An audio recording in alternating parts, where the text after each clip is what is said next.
Madam Speaker, ladies and gentlemen, the greatest and boldest thing that have happened in human history is because someone stood up for what they believed in and challenged a particular structural limitation. Whether that be Nelson Mandela and the African National Congress against apartheid South Africa, or whether these be Ninoy Aquino and the people who protested against Ferdinand Marcos Sr. during the EDSA revolution, or even an average scientist pushing himself and human cognition to the fullest capacity in order to get a Nobel Prize, in and of itself goes to show that the inflection point of greatness is often when we go against being afraid and we go against death in itself. We think that the fear of death and the finality of life restrict our ability to be able to truly go against these things and challenge these oppressive structures. Because the point in which you do that is the point in which you are a minority and you are an exemplar. That is to say, on average, on our side, everyone becomes more of the hero that they look up to, even if they aren't acknowledged that way. I hope that part of the frame is very clear, right? Meaning it's exactly because only a few people in status quo get to do that, there is an outcome and path dependency to greatness. So, on average, if the world that we saw is less of that particular fear, you have just groups and collectives of people on average striving for greatness and particularly doing better. I have a few key points of framing for this debate to be clear.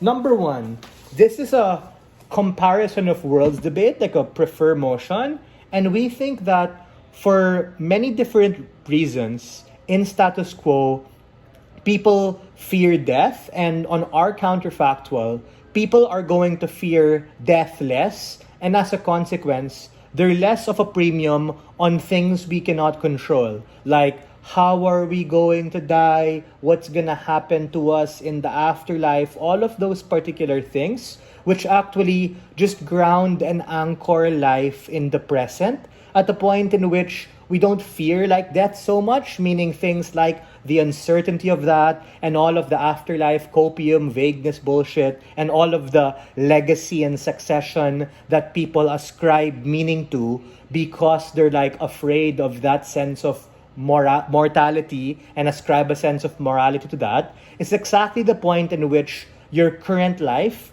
becomes what you're locked into, and as a consequence allows you to be able to live the best version of that in your fullest capacity. The second thing are, it's not like the fear of other things or discomfort in the world will go away. Because where side opposition might come from is that they're going to say, well, Joseph, this becomes an incentive structure for like bad people to work people to the bone because they're afraid of death and use that very inability to be afraid against these particular people. So it's basically like kind of anti-poor and stuff. But we think a preemption to that is understanding that the point in which people have the least to lose because they're not afraid of death becomes the very check and balance against slavery or against any forms of control that we do contend will still happen on both sides. Meaning, it's precisely because these people are walang hiya, walang pake, they're gonna fuck you up at the point in which you treat them particularly poorly. So on both sides, we're still gonna have like elites, we're still gonna have politicians or ruling class, but in order for them to actually do a better job at leading people, it's exactly the point in which they treat the middle class and the urban poor particularly better, because the only thing that stands in the way of them going like Bo-Seyo on your ass and just going full on revolution is probably because that they're afraid. So you understand? The point in which that people are less afraid of their own mortality is exactly the point in which it creates this incentive structure for those particular people who are their bosses or politicians or ruling class to actually respect these people and on average make the quality of life people better. What is my case? My case is quite simple. A couple of pushes. Number one, Why is this particular society going to be like better as opposed to a society which is probably status quo wherein we're afraid of our own mortality? Number two, how on average it makes the macro things like the state and policy and things we believe in particularly better. And thirdly, just the push on the individual level and how it just makes quality of life of people particularly better off. So the first thing, in terms of particular push coming from the state, for instance, we think that in a world where like people are less afraid to be able to like die, or when we fear death less, is exactly the point in which it unlocks the key driver for commerce and innovation and development.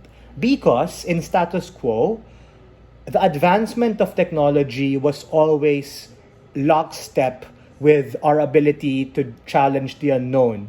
Meaning, for the longest time, people were afraid of nighttime because they were afraid of death. They thought like a dragon would eat the sun at night, etc. And they were always contingent on technological capacity to push the human frontier further.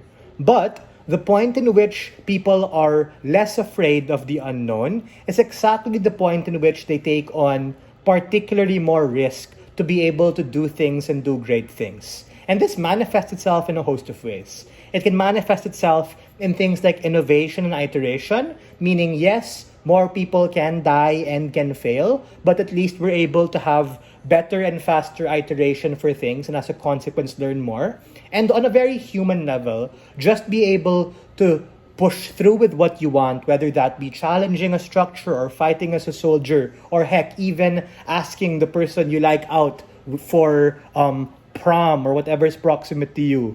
These are the very things that are actually important, that actually push us past that capacity because of the fear of unknown, because of that death, and on average just makes the quality of our decisions as an individual and as an institution particularly better. And for all of these reasons, we are very proud to open this debate and stand on side proposition. Thank you.